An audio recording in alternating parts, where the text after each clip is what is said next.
Hi friends, welcome back. ಹಾಗೆ continuous blog ಆಗಿರುತ್ತೆ ಇದು. ನೆಕ್ಸ್ಟ್ ಸ್ಟಾಪ್ ಮಾಡಿದೆ, ವಿಡಿಯೋ ಎಲ್ಲ ಹಂಗಾಗ್ಬಿಡತ್ತೆ ಅಂತ ಹೇಳಿ ಅದನ್ನೇ ಕಂಟಿನ್ಯೂ ಮಾಡ್ತಾ ಇದ್ದೀನಿ ಈಗ. ಹಾಗೆ ಚೌಟ್ರಿಲಿ ಹೋದ ಚಿಕ್ಕ ಚೌಟ್ರಿ ಮಾಡಿದ್ರು, ಚೆನ್ನಾಗಿ ಮಾಡಿದ್ದು. ಅರೇಂಜ್ಮೆಂಟ್ಸ್ ಎಲ್ಲನೂ ಸಹ ತುಂಬ ಚೆನ್ನಾಗಿತ್ತು. ನನಗಂತೂ ಭಾಳ ಖುಷಿ ಆಯಿತು. ಬಂದಿದ್ದೆ ಇವಳು ಸೀಮಂತಕ್ಕೆ ಬಂದಿದ್ದೆ, ನನಗಂತೂ ಭಾಳ ಖುಷಿ. ಅಂದರೆ ಇವಳು ನನಗೆ ತುಂಬ ಕ್ಲೋಸು. ಅವಳಿಗೂ ನಾನಾಗಿರ್ಬೋದು, ನಾನು ಅವಳಿಗಾಗಿರ್ಬೋದು, ತುಂಬ ಅಂದರೆ ತುಂಬ ಕ್ಲೋಸ್ ಇವಳು ನನಗೆ. ಹಾಗಾಗಿ ಬರಲೇಬೇಕಾಗಿತ್ತು ಇವಳು ಸೀಮಂತಕ್ಕೆ. ಏನೂ ರೀಸನ್ ಇಲ್ಲದೇ ಬಂದೋ, ಎಲ್ಲ ನಾವೇನೇ ಬಂದಿದ್ದು. ಈ ಫೋಟೋ ತೆಗಿತಿರೋದು ಅವನು ಸಹ ನನ್ನ ತಮ್ಮನೇ. ಚೆನ್ನಾಗಿ ತೆಗ್ದಿದ್ದಾನೆ, ಫೋಟೋಸ್ಗಳನ್ನೆಲ್ಲ ಸೆಂಡ್ ಮಾಡಿದ. ಅವನು ಚೆನ್ನಾಗಿ ತೆಗ್ದಿದ್ದಾನೆ. ಇವಳು ಕ್ಯೂಟಾಗಿ ಕಾಣ್ತಿದ್ದಾಳೆ. ಅಂಥ ಕಲರೆಲ್ಲ ಏನೂ ಚೇಂಜ್ ಆಗಿಲ್ಲ ಇವಳು. ಅವಳು ತುಂಬ ಬೆಳ್ಳಗಿದ್ದಾಳೆ, ಹಾಗಾಗಿ ಅವಳೇನು ಅಂಥ ಕಲರೆಲ್ಲ ಏನು ಚೇಂಜ್ ಆಗಿಲ್ಲ.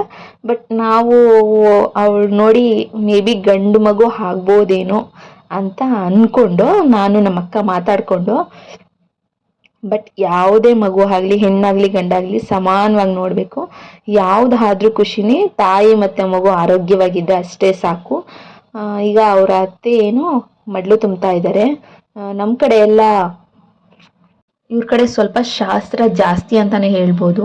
ಇವ್ರ ಅತ್ತೆ ಮಡ್ಲು ತುಂಬಿದ್ಮೇಲೆ ಅವ್ರ ಅಮ್ಮನ ಕಡೆ 5 ಜನ ಮಡ್ಲು ತುಂಬ್ತಾರೆ, ಕಡಲೆ ಏನೇನೋ ಹಾಕಿ. ಬಟ್ ನಮ್ಮ ಕಡೆ ಏನಿಲ್ಲ, ಗಂಡನ ಕಡೆನೋ ಅಮ್ಮನ ಕಡೆನೋ ಯಾವುದೋ ಒಂದು ಕಡೆ ಮಡ್ಲು ತುಂಬಿಟ್ಟು ಸುಮ್ಮನೆ ಆಗ್ತಾರೆ. ಮತ್ತು 5 ಜನ ಅರ್ಶಿನ ಕುಂಕುಮ ಇಟ್ಟರೆ ಸೀಮಂತ ಮುಗೀತು ಅಂತ. ನಾವೇನೇ ಆಡಂಬರವಾಗಿ ಏನೇ ಮಾಡಿದ್ರು ಬಟ್ ಅದೆಲ್ಲ ಮ್ಯಾಟ್ರ್ ಆಗಲ್ಲ. 5 ಜನ ಹಾರೈಸಿ ಮತ್ತು ಅರ್ಶಿನ ಕುಂಕುಮ ಇಟ್ಟರೆ, ಬಳೆ ಹಾಕಿದ್ರೆ ಅಲ್ಲಿಗೆ ಸೀಮಂತ ಮುಗೀತು, ಶಾಸ್ತ್ರ ಮುಗೀತು ಅಂತಲೇ ಅರ್ಥ. ಇನ್ನು ನನ್ನ ಮಗಳು ಹಿಂಗೋ ಸ್ವಲ್ಪ ಏನಂತಾರೆ, ಅಳೋದೆಲ್ಲ ಮಾಡಲಿಲ್ಲ, ಆರಾಮಾಗಿದ್ಲು. ಅವ್ರ ದೊಡ್ಡಮ್ಮ ಅಂದರೆ ನಮ್ಮ ಅಕ್ಕ ಬಾವನ ಜೊತೆ ಸ್ವಲ್ಪ ಆಟ ಆಡ್ಕೊಂಡಿದ್ಲು. ನಮ್ಮ ಅಕ್ಕನ ಹತ್ರ ಜಾಸ್ತಿ ಹೋಗಲ್ಲ ಅವಳು, ಯಾಕಂದರೆ ಅವಳು ಹೆದರಿಸ್ತಾಳೆ. ನಮ್ಮ ಬಾವನ ಹತ್ರ ಊಟ ಮಾಡೋದಾಗಿರ್ಬೋದು, ಮಲ್ಕೊಂಡಿರೋದಾಗಿರ್ಬೋದು, ನಮ್ಮ ಬಾವನ ಹತ್ರನೇ ಇದ್ಲು. ಹಾಗೆ ನಾನು ಅರ್ಶಿನ ಕುಂಕುಮ ಇಟ್ಟು ತಗೊಂಬಂದಿರೋ ಬಟ್ಟೆ ಕೊಟ್ಬಿಟ್ಟು ಬಂದೆ. ಇನ್ನು ನಾನು ಹಸ್ಬೆಂಡು ಫೋಟೋ ತೆಗೆಸ್ಕೊಂಡು ಬಂದು, ಅಂದರೆ ತುಂಬ ಜನ ಇದ್ದರು. ಹಾಗಾಗಿ ನಾವು ಯಾವಾಗ ಹೋಗ್ತೀವೋ ಏನೋ ಗೊತ್ತಿಲ್ಲ, ಬಟ್ ಮಳೆ ಮಾತ್ರ ತುಂಬ ಇತ್ತು. ಹಾಗಾಗಿ ನಾವು ಕುಂಕುಮ ಇಟ್ಬಿಟ್ಟು ಗಿಫ್ಟ್ ಕೊಟ್ಬಿಟ್ಟು ಬಂದು, ಇನ್ನು ನಮ್ಮ ಅಕ್ಕನೂ ಕರೆದ್ಬಿಟ್ಟೆ, ನಾನು ಹಿಂದೆನೇ ಬಾ ನೀನು, ನಾವು ಯಾವಾಗ ಹೋಗ್ತೀವೋ ಗೊತ್ತಿಲ್ಲ ಅಂತೇಳಿ ಅವಳನ್ನೂ ಕರೆದೆ. ಅವರು ಅಷ್ಟೇ ಅರ್ಶಿನ ಕುಂಕುಮ ಕೊಟ್ಬಿಟ್ಟು, ನಮ್ಮ ಭಾವನೂ ಅಷ್ಟೇ ಅಕ್ಷತೆ ಕಾಳು ಹಾಕಿ ಒಳ್ಳೇದಾಗಲಿ ಅಂತ ಹೇಳಿಬಿಟ್ಟು ಇಬ್ಬರೂ ಬಂದರು. ಹೀಗಾಯಿತು. ಸೀಮಂತ ಅಂತೂ ತುಂಬ ಚೆನ್ನಾಗಿತ್ತು, ಊಟನೂ ಮಾತ್ರ ತುಂಬ ಚೆನ್ನಾಗಿತ್ತು. ಅವ್ರ ಹಸ್ಬೆಂಡು ಬರೀ ಟೆನ್ಷನಲ್ಲೇ ಓಡಾಡ್ತಿದ್ರು, ಫ್ರೆಂಡ್ ಬರ್ತಾರೆ, ಅವ್ರು ಬರ್ತಾರೆ, ಇವ್ರು ಬರ್ತಾರೆ ಅಂತ. ಲಾಸ್ಟಿಗೆ ಬಂದರು. ಅವಳು ನನ್ನ ಗಂಡ ಪಕ್ಕ ಇಲ್ಲಿ ಅಂತ ಅವಳ ಮನಸ್ಥಿತಿ ಆ ಥರ ಇರುತ್ತೆ ಈ ಟೈಮಲ್ಲಿ. ಬಟ್ ಅವರು ಫಂಕ್ಷನ್ ಹೇಗಾಗುತ್ತೋ ಏನೋ ಆ ಥರ ಅವ್ರು ಯೋಚನೆ ಮಾಡ್ತಾಯಿದ್ರು. ಬಟ್ ಎಲ್ಲ ಚೆನ್ನಾಗಾಯಿತು ಅಂತಲೇ ಹೇಳ್ಬೋದು. ಯಾವುದೇ ಒಂದು ಕೊರತೆ ಇಲ್ಲದೆ ತುಂಬ ಚೆನ್ನಾಗಾಯಿತು ಅಂತಲೇ ಹೇಳ್ಬೋದು.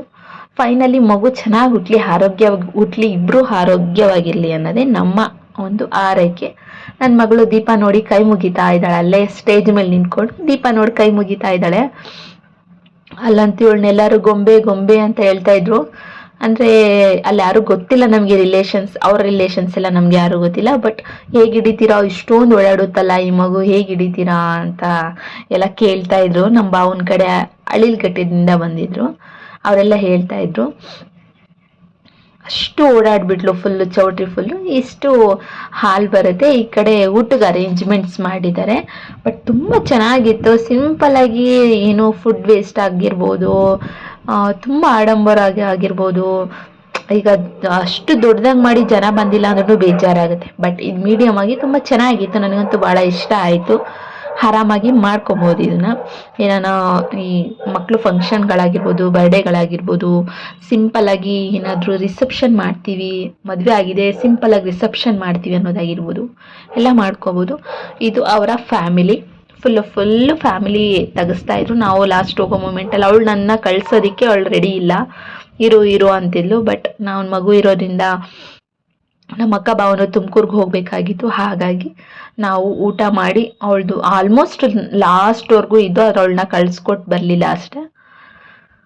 ಹೀಗಾಗಿ ಅವ್ರ ಚಿಕ್ಕಮ್ಮ, ದೊಡ್ಡಪ್ಪ, ಅವರು ಫುಲ್ಲು ಫ್ಯಾಮಿಲಿ ಎಲ್ಲ ಹೀಗೆ ನಿಂತ್ಕೊಂಡು ಫೋಟೋ ತೆಗೆಸ್ಕೊಂಡ್ರು. ತುಂಬ ಚೆನ್ನಾಗಿತ್ತು. ಅವಳಂತೂ ಕ್ಯೂಟಾಗಿ ಕಾಣ್ತಾ ಇದ್ಲು. ಸ್ವಲ್ಪ ದಪ್ಪ ಆಗಿದ್ದಾಳೆ ಅಂತ ಅನ್ಕೊತೀನಿ. 60 ಕೆ ಜಿನ 62 ಕೆ ಜಿನ ಇದ್ದೀನಿ ಅಂತ ಹೇಳೋದು. ವೆಯ್ಟ್ ಗೇನ್ ಆಗಲೇಬೇಕು ಈ ಟೈಮಲ್ಲಿ. ಬಟ್ ಅವಳಿಗೆ ತುಂಬ ಕನಸಿತ್ತು ಇದು ಮಗು ಬೇಕು ಅನ್ನೋದು. ಅಂದರೆ ಅವಳು ಪ್ಲ್ಯಾನಿಂಗ್ ಮಾಡಿಕೊಂಡು ಒಂದು 3 ಇಯರ್ಸ್ ಅವರು ಗ್ಯಾಪ್ ಕೊಟ್ಟಿದ್ದರು ಫ್ಯಾಮಿಲಿ ಪ್ಲ್ಯಾನಿಂಗ್ ಮಾಡಿಕೊಂಡು. ಬಟ್ ಈಗ 3 ಇಯರ್ಸ್ ಆದಮೇಲೆ ಇಬ್ಬರೂ ಮಾತಾಡಿ ಕೂತ್ಕೊಂಡು ಪ್ಲ್ಯಾನಿಂಗ್ ಮಾಡಿಕೊಂಡು ಈಗ ಆಗಿದೆ ಮಗು. ಅಂದರೆ ಸಿಕ್ಕಾಪಟ್ಟೆ ಪೂಜೆ ಎಲ್ಲ ತುಂಬ ಮಾಡಿದ್ದಾಳೆ ಅವಳು. ಯೂಟ್ಯೂಬ್ ಬ್ಲಾಗ್ಗೆ ಹಾಯ್ ಹೇಳು ಅಂದರೆ ಹಾಯ್ ಹೇಳ್ತಾ ಇದ್ದಾಳೆ. ಅಂದರೆ ಇವಳಂದ್ರೆ ನಂಗೆ ಸ್ಪೆಷಲ್, ಅಂದರೆ ತುಂಬ ಸ್ಪೆಷಲ್ಲು. ಮಗು ಆಗಲಿ ಅವಳಾಗಲಿ ಆರಾಮಾಗಿ ಹಾಸ್ಪಿಟಲಿಂದ ಮನೆಗೆ ಬರಲಿ, ಆರೋಗ್ಯವಾಗಿ ಹುಟ್ಟಲಿ ಅನ್ನೋದೇ ನಮ್ಮ ಹಾರೈಕೆ. ನಾವು ಇನ್ನು ಮುಗಿಸ್ಕೊಂಡು ಹೊರಟು. ಫುಲ್ಲು ಮಳೆ, ಯಾವತ್ತಿಲ್ಲದ ಮಳೆ ಅವತ್ತೇ ಬರ್ತಾಯಿತ್ತು. ಹಾಗೆಯೇ ಅವ್ರ ಹಸ್ಬೆಂಡ್ಗೂ ಫಂಕ್ಷನ್ ಆದಮೇಲೆ ಒಂದ್ಸರಿ ಚೆಕಪ್ ಮಾಡಿಸಿ BP ಎಲ್ಲ ಜಾಸ್ತಿ ಆಗಿರುತ್ತೆ ಟೆನ್ಷನ್ಗೆ ಅಂತ ಹೇಳಿಬಿಟ್ಟು ನಾವು ಹೊರಟು. ಊಟ ಚೆನ್ನಾಗಿತ್ತು, ಫಂಕ್ಷನ್ ಎಲ್ಲ ಚೆನ್ನಾಗಿತ್ತು ಅಂತಲೇ ಎಲ್ಲರೂ ಹೇಳಿ ಹಸ್ಬೆಂಡು, ನಾನು, ಭಾವ ಎಲ್ಲರೂ ಮಾತಾಡಿಸ್ಕೊಂಡು ಹೊರಟು. ಅವರು ಯೂಟ್ಯೂಬ್ ಬ್ಲಾಗ್ಗೆ ಹಾಯ್ ಹೇಳಿ ಅಂತ ಇದ್ದೀನಿ, ಅವರು ಹಾಯ್ ಹೇಳ್ತಾ ಇದ್ರು. ಇವರು ಅಷ್ಟೇ ತುಂಬ ನಮಗೆಲ್ಲ ತುಂಬ ಚೆನ್ನಾಗಿ ಹೊಂದ್ಕೊತಾರೆ. ಅವ್ರ ಹಸ್ಬೆಂಡ್ ಆಗಿರ್ಬೋದು, ಏನೇ ಆದರೂ ಫೈನಲಿ ಚೆನ್ನಾಗಿರಲಿ, ಎಲ್ಲ ಅವ್ರ ಫ್ಯಾಮಿಲಿ ಚೆನ್ನಾಗಿರಲಿ ಅಂತ ಹೇಳ್ತಾ ಇವತ್ತಿನ ಒಂದು ಬ್ಲಾಗ್ನ ಮುಂದೆ ಇನ್ನೂ ಒಂದು ಪ್ಲೇಸ್ಗೆ ಹೋದೋ. ಯಾಕಂದರೆ ಅಕ್ಕ ಬಾವ ಬರೋದೇ ತುಂಬ ರೇರು, ಹಾಗಾಗಿ ಇನ್ನೂ ಒಂದು ಪ್ಲೇಸ್ಗೆ ಹೋದು. ಎಲ್ಲಿಗೆ ಹೋದೋ ಅಂತೇಳಿ ಹೀಗೆ ಕಂಟಿನ್ಯೂ ಮಾಡ್ತೀನಿ ಬ್ಲಾಗು. ಯಾಕಂದರೆ ಅದು ತುಂಬ ಲಾಂಗ್ ಇದೆ ವಿಡಿಯೋ. ಸಪ್ರೇಟಾಗಿರಲಿ ಸೀಮಂತದ ವಿಡಿಯೋ, ಅವಳು ನೋಡಿದ್ರೆ ಅವಳಿಗೂ ಮೆಮೊರೀಸ್ ಇರಲಿ ಅಂತ ಹೇಳಿ ಈ ಥರ ನಾನು ಪ್ಲ್ಯಾನಿಂಗ್ ಮಾಡಿಕೊಂಡು ಎಡಿಟ್ ಮಾಡಿ ವಿಡಿಯೋ ಹಾಕಿದ್ದೀನಿ. ವಿಡಿಯೋ ನಿಮಗೆಲ್ಲ ಇಷ್ಟ ಆಗುತ್ತೆ ಅಂತ ಅನ್ಕೊತೀನಿ. ಫಸ್ಟ್ ಟೈಮ್ ನನ್ನ ಚಾನಲ್ನ ನೋಡ್ತಾ ಇದ್ದೆ ದಯವಿಟ್ಟು ಸಬ್ಸ್ಕ್ರೈಬ್ ಮಾಡ್ಕೊಳ್ಳಿ. ಯಾಕೋ ಸಬ್ಸ್ಕ್ರೈಬ್ ಗ್ರೋನೇ ಆಗ್ತಾ ಇಲ್ಲ, ಅಲ್ಲಿಗೆ ಸ್ಟಾಪ್ ಆಗಿಬಿಟ್ಟಿದೆ. 427 ಸಬ್ಸ್ಕ್ರೈಬರ್ಸ್ ಆಗಿದೆ ಅಷ್ಟೇ. ವ್ಯೂಸು ಪರವಾಗಿಲ್ಲ ಬರ್ತಾ ಇದೆ, ಬಟ್ ಸಬ್ಸ್ಕ್ರೈಬರ್ಸ್ ಆಗ್ತಾ ಇಲ್ಲ. ದಯವಿಟ್ಟು ಸಬ್ಸ್ಕ್ರೈಬ್ ಮಾಡ್ಕೊಳ್ಳಿ. ಕೊನೆವರೆಗೂ ವಿಡಿಯೋ ನೋಡಿದ್ದಕ್ಕೆ ಥ್ಯಾಂಕ್ ಯು. ಹಾಗೆ ಮುಂದೆ ಫೋಟೋಸ್ಗಳನ್ನ ಹಾಕಿದ್ದೀನಿ, ಹಾಗೆ ಕಂಟಿನ್ಯೂಸ್ ಆಗಿ ನೋಡಿ. ಹೀಗೆ ನನ್ನ ವಿಡಿಯೋ ಸ್ಕಿಪ್ ಮಾಡದೆ ನೋಡಿದ್ದಕ್ಕೆ ಥ್ಯಾಂಕ್ ಯು ಸೋ ಮಚ್.